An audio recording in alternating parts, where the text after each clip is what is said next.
இங்க பாண்டியனோட வீட்ல இருக்க எல்லாருமே என்னாச்சு பொண்ணு வீட்டு ஆளுங்க கல்யாணத்துக்கு ரொம்பவே நெருங்கி வந்து நிக்கணுமே, ஏன் அவங்க தள்ளி போய் நின்னுட்டு இருக்காங்க? அது மட்டும் இல்லாம அவங்க மேடையில வந்து நிக்க வேண்டியது இருக்கு, ஆனா அங்க வராம ஏன் தூரமே நின்னுட்டு இருக்காங்க அப்படின்னு சொல்லிட்டு எல்லாருமே கொஞ்சம் குழம்பிக்கிட்டு இருக்காங்க. அதே நேரம் கோமதியை கூப்பிட்டு கோமதி கிட்ட சொல்லும் போது கூட கோமதி கொஞ்சம் சஸ்பீசியஸா என்ன இது அவங்க ஏன் இப்படி பண்றாங்க அப்படின்னு சொல்லிட்டு கொஞ்சம் பதட்டப்பட ஆரம்பிக்கிறாங்க. அதே நேரம் பாண்டியனுமே இந்த விஷயத்தை கவனிச்சுட்டு என்னாச்சு சம்மந்தி வீட்டுல ஏதோ பிரச்சனை போல இருக்கு, சரி நம்ம போய் என்னன்னு கேட்கலாம் அப்படின்ற மாதிரி அங்க ஸ்டேஜ்ல இருந்து இறங்க போறாங்க. ஆனா கோமதியும் இல்ல இருங்க, இப்போதைக்கு எதுவும் பேச வேண்டாம், முதல்ல கல்யாணம் முடியிட்டு அதுக்கப்புறம் பேசிக்கலாம்னு சொல்லிட்டு இங்க பாண்டியனை கொஞ்சம் அமைதிப்படுத்தி நிக்க வைக்கிறாங்க. அதுக்கப்புறம் ஃபர்ஸ்ட் மாப்பிள்ளை வீட்டுல இருந்து இந்த மாதிரி வந்து மாப்பிள்ளையோட அம்மா அப்பா வந்து நில்லுங்க அப்படின்ற மாதிரி சொல்றாங்க. அப்ப கரெக்டா இங்க பழனியுமே எடுத்த உடனே இங்க அவங்க ஆத்தாவை தான் கூப்பிடணும்னு சொல்லி யோசிச்சுட்டு இருக்காரு. ஆனா அதே நேரம் ஆத்தா இருந்துகிட்டு இங்க பாருங்கப்பா, நான் அங்க போய் நின்னா சரி வராது, நீங்க ரெண்டு பேரும் போங்க அப்படின்ற மாதிரி இங்க கோமதியும் பாண்டியனையும் அனுப்பி வைக்கிறாங்க. ஏன்னா நீங்க தான் பழனியை அப்பா அம்மா ஸ்தானத்துல இருந்து பாத்துக்கிட்டு இருக்கீங்க, அப்போ உங்களால மட்டும்தான் பழனிக்கு நல்ல விதமா நல்லதே பண்ண முடியும் அப்படின்னு சொல்லிட்டு அவங்க ரெண்டு பேரையும் பழனியோட அப்பா அம்மா மாதிரி இங்க நிக்க வைக்கிறாங்க. அதே நேரம் அந்த மணவரையில பழனியோட அப்பா அம்மாக்கு என்னென்ன செய்யணுமோ அதுக்கேற்ற மாதிரி அந்த சாங்கியங்கள்லாம் செஞ்சு முடிஞ்சதுக்கு அப்புறம் அடுத்து பொண்ணோட சைட்ல பொண்ணு வீட்டுல இருந்து அவங்க அப்பா அம்மா வாங்க அப்படின்ற மாதிரி கூப்பிடுறாங்க. ஆனா எங்க பொண்ணு சைட்ல சுத்தமா அதுக்கு இன்ட்ரெஸ்டே இல்லாத மாதிரி ரொம்பவே டென்ஷன் ஆயிட்டு இருக்காங்க. பொண்ணோட அம்மா கூட ஒரு பக்கம் எனக்கு என்னமோ அது பொய்யா தோணுதுங்க அவங்க சொல்லிட்டு போனது, இது எனக்கு என்னமோ நம்ம கொஞ்சம் இறங்கி நின்று அந்த கல்யாணத்தை முடிச்சு வச்சாதான் சரியா இருக்கும் அப்படின்ற மாதிரி இங்கேயும் பொண்ணோட அப்பா கிட்ட பேசிட்டு இருக்காங்க. ஆனா பொண்ணோட அப்பாவுமே எனக்கு என்னமோ இந்த கல்யாணத்துல இஷ்டமே இல்லை, இவங்க ஏதோ நம்ம கிட்ட போய் சொல்லி ஏமாத்துறாங்க அப்படின்ற மாதிரி அவங்களுமே கடைசி நிமிஷத்துல அங்க போயிட்டு நீ எந்திரிமா இந்த கல்யாணமே நமக்கு வேண்டாம் அப்படின்ற மாதிரி தன்னோட பொண்ணு அங்கிருந்து எழுப்பி விடுறாங்க.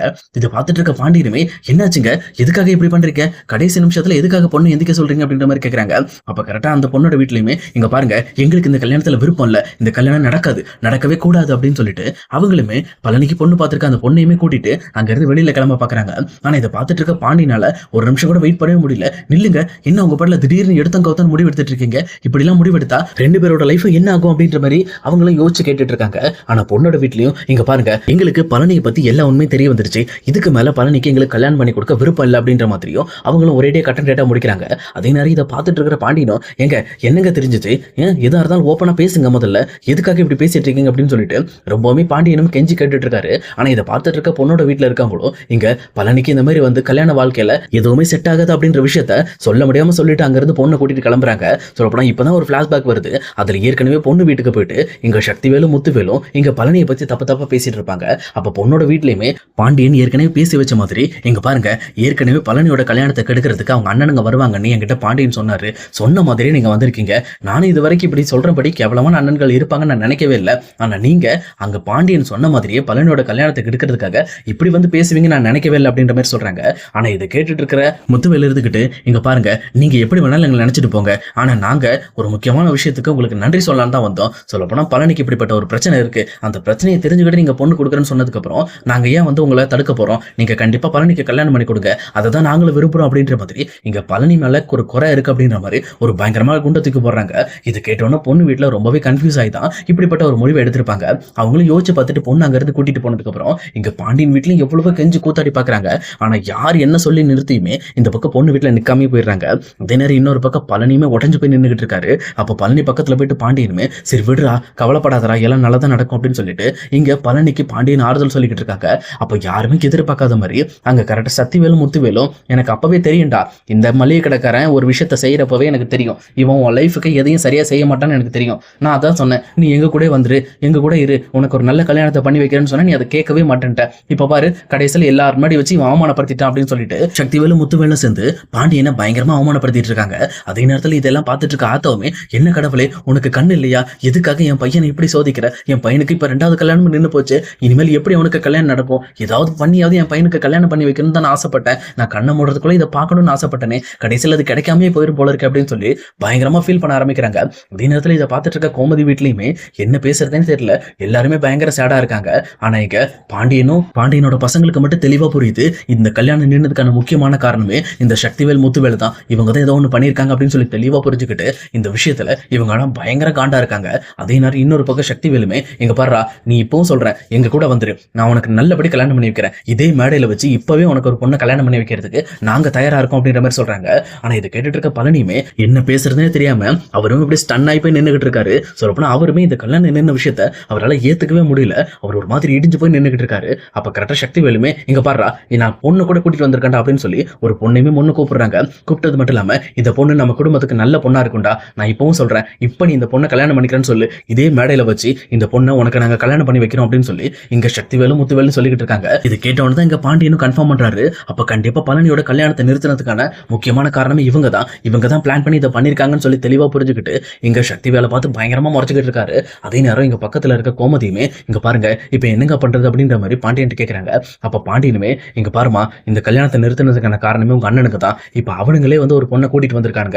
எதுக்காக? பழனியோட கல்யாணத்தை நிறுத்தி நம்ம பாக்குற பொண்ணை கல்யாணம் பண்ணக்கூடாதுன்னு சொல்லி அவங்களா ஒரு பொண்ணை கல்யாணம் பண்ணி வைக்க வந்திருக்காங்க. ஆனா இதுல எனக்கு ஒரு முக்கியமான விஷயம் என்ன ஒரு டவுட்னா, இந்த பொண்ணு நல்ல பொண்ணு தானா இல்ல இந்த பொண்ணு எதுக்காக பழனிக்கு கல்யாணம் பண்ணி வைக்கணும்னு இவங்க ஆசைப்படுறாங்க, இதுல ஏதாவது வந்து ஒரு ட்ரிக்ஸ் இருக்குமா அப்படிங்கறதான் யோசிச்சுக்கிட்டு இருக்கேன் அப்படின்ற மாதிரி இங்க பாண்டியன்னு சொல்றாங்க. அப்ப இதை கேட்டுட்டு இருக்க கோமதியுமே இங்க பாருங்க பழனியோட மனசு ரொம்பவே பாதிக்கப்பட்டிருக்கு. இவனுக்கு இப்போ இந்த சூட்டோட சூட்டா கல்யாணம் பண்ணி வச்சா மட்டும்தான் எல்லாமே சரியாகும். நம்ம ஏதாவது ஒன்று பண்ணி எப்படியாவது பழனியை கல்யாணம் பண்ணி வச்சிடணுங்க அப்படின்ற மாதிரி பேசிட்டு இருக்காங்க. அப்ப பாண்டியனுமே ஒரு முக்கியமான விஷயத்தை யோசிக்கிறதுக்காக டைரக்டா உள்ள போறாரு. உள்ள போனது மட்டும் இல்லாம இங்க பாரு நான் ஒரு முக்கியமான முடிவு எடுத்திருக்கேன். இந்த முடிவு உனக்கு சம்மதமா அப்படிங்கறத நான் முதல்ல உங்ககிட்ட கேட்கணும் அப்படின்னு சொல்லிட்டு இங்க கோமதி கிட்ட எனக்கு தெரிஞ்ச நம்ம பொண்ணு அரசிய பழனி வேலுக்கு கல்யாணம் பண்ணி வைக்கலாம் நான் முடிவு பண்ணிருக்கேன், நீ என்ன யோசிக்கிற அப்படின்ற மாதிரி கேட்கறாங்க. ஆனா இதை கேட்ட கோமதி பயங்கரமா ஷாக் ஆயிட்டு என்னங்க இது எப்படிங்க சரி வரும், இந்த விஷயத்துக்கு அரசி ஒத்துக்குவாங்க, அதை விட முக்கியமா பழனி இதை ஒத்துக்குவானா அப்படின்ற மாதிரி யோசிக்கிறாங்க. ஆனா பாண்டியனுமே இங்க பாரு என் பொண்ணு கண்டிப்பா நான் சொன்னா அதை ஒத்துக்குவா, ஆனா நீ வந்து பழனி கிட்ட தான் நீ கேட்கணும், நீ பழனிட்ட போய் கேளு, நான் இந்த பக்கம் அரசிட்ட பேசுறேன் அப்படின்ற மாதிரி இங்க பாண்டியனுமே அரசியை கூப்பிட்டு பேச ஆரம்பிக்கிறாங்க. இங்க பாருமா சின்ன வயசுல இருந்து உனக்கு பிடிச்ச எல்லா விஷயத்தையும் நான் கொடுத்துருக்கேன் அவங்ககிட்ட, அதே நேரம் எனக்கான எந்த விஷயத்தையும் உங்ககிட்ட நான் கேட்டதில்லை, இப்ப நான் ஒரு விஷயத்தை கேட்பேன், இதை எனக்காக நீ செய்வியா அப்படின்ற மாதிரி இங்க அரசி கிட்ட கேட்கறாங்க. அப்ப அரசியுமே எதுவுமே புரியாம என்னாச்சுப்பா என்னாச்சு கேளுங்க, நீங்க கேட்டு நான் இல்லைன்னு சொல்ல போறேன் அப்படின்ற மாதிரி சொல்றாங்க. அதே நேரத்துல எங்க பாண்டியனுமே நீ எனக்காக பழனியை கல்யாணம் பண்ணிக்குவியாமா அப்படின்ற மாதிரி கேட்கறாங்க. இங்க அரசியோட நெஞ்சில இடியே விழுந்த மாதிரி இருக்கு. ஏன்னா இப்பதான் அவங்க கொஞ்சம் கொஞ்சமா இங்க குமரவேலை விரும்ப ஆரம்பிச்சிருக்காங்க. ஆனா அதே நேரத்துல இப்படி பழனியை கல்யாணம் பண்ணிக்க சொல்லி அப்பா சொல்றாங்களேன்னு சொல்லிட்டு அவங்களும் அப்படியே வந்து மிரண்டு போய் நின்றுட்டு இருக்காங்க. சொல்லப்போனா அங்க அவங்களுமே என்ன பண்றதே தெரியாம ரொம்பவே சைலண்டா இருக்கிறத பார்த்த பாண்டியனுமே என்னாச்சுமா என்ன பிரச்சனை ஏதாவது இருந்தாலும் என்கிட்ட சொல்லுமா, ஏன்னா பழனி நம்ம குடும்பத்துக்காக நிறையவே கஷ்டப்பட்டிருக்கான், அவன் உனக்கு முறை தான் ஆகுது, அதனாலதான் கேட்கிறேன், நீ எனக்காக பழனி வேலை கல்யாணம் பண்ணிக்குவா அப்படின்ற மாதிரி கேட்கறாங்க. இங்க அரசி பேசுறதுக்கு வார்த்தையே இல்லாம நின்றுட்டு இருக்காங்க. அதே நேரம் இன்னொரு பக்கம் இங்க அரசி வாயை திறந்து குமரவேல் அப்படிங்கிறத சொல்றதுக்கு முன்னாடியே கோமதி வந்துட்டு இங்க பாருங்க பழனிக்கு இந்த கல்யாணத்துல விருப்பம் இல்லைங்க, அவன் ஏற்கனவே வந்து நம்மளோட அரசியை எடுத்து வளர்த்த பொண்ணு, அந்த மாதிரி அவன் எனக்கு நான் அரசி அந்த மாதிரி ஒரு எண்ணத்துல நான் பார்த்ததே இல்லை, அதனால எனக்கு அரசியை கல்யாணம் பண்ண வேண்டாம், நீங்க அண்ணன் கூட்டிட்டு வந்திருக்க பொண்ணை நான் கல்யாணம் பண்ணிக்கிறேன் அப்படின்ற மாதிரி அவனும் ஒரு முடிவோட இருக்காங்க. ஏன்னா அவனுக்குமே இந்த சான்ஸ் விட்டா வேற வாய்ப்பு கிடையாது அப்படின்ற மாதிரி சொல்றாங்க. இது கேட்ட உடனே இந்த பக்கம் பாண்டியனுமே இங்க பழனி கிட்ட போய் ஆறுதல் சொல்லிட்டு பழனி உன் மனசுல நல்ல தெளிவான முடிவு எடுத்துட்டல, உன் முடிவை நீ தேர்ந்தெடு அப்படின்ற மாதிரி இங்க பழனி கிட்ட சொல்றாங்க. அவருமே இருந்துகிட்டு அண்ணா நீங்க கூட்டிட்டு வந்த பொண்ணை நான் கல்யாணம் பண்ணிக்கிறேன் அப்படின்னு சொல்லி இந்த பக்கம் சக்திவேலும் முத்துவேலும் கூட்டிட்டு வந்த பொண்ணை மணவரையில உட்கார வச்சு இங்க பழனிக்கும் டைரக்டா அந்த பொண்ணுக்கும் கல்யாணம் பண்ணி வைக்கிறாங்க. இதை பார்த்துட்டு இருக்க சக்திவேலும் முத்துவேலும் பயங்கரமா தான் மனசுக்குள்ள எதையோ சாதிச்ச மாதிரி சிரிச்சுக்கிட்டு இருக்காங்க. சொல்ல போனா இங்க முத்துவேலுமே அந்த பொண்ணுக்கு நல்ல சொத்து இருக்கு, ஆனா அந்த பொண்ணு ஏற்கனவே கல்யாணம் ஆகி இந்த மாதிரி ஒரு டைம் டைவர்ஸ் ஆன பொண்ணு அப்படிங்கறத வீட்டுக்கு யாருக்கும் தெரியாம மறைச்சுதான் இங்க பழனிவேலுக்கு கல்யாணம் பண்ணி வச்சிருப்பாங்க. இது எல்லாமே சக்திவேலோட ட்ரிக்ஸ் தான். எல்லாமே அந்த பொண்ணு மேல இருக்க சொத்தையுமே இவங்க சைடு இழுத்துக்கலாம் அப்படிங்கிற மாதிரி பணத்துக்காக ஆசைப்பட்டு இப்படி ஒரு காரியத்தை பண்ணியிருப்பாங்க. ஆனா இந்த காரியம் மட்டும் வெளியில தெரிய வந்துச்சுன்னா என்ன ஆக போகுது அப்படிங்கறத இனி வரப்போற எபிசோட்ல நம்ம கண்டிப்பா பார்க்கலாம் guys.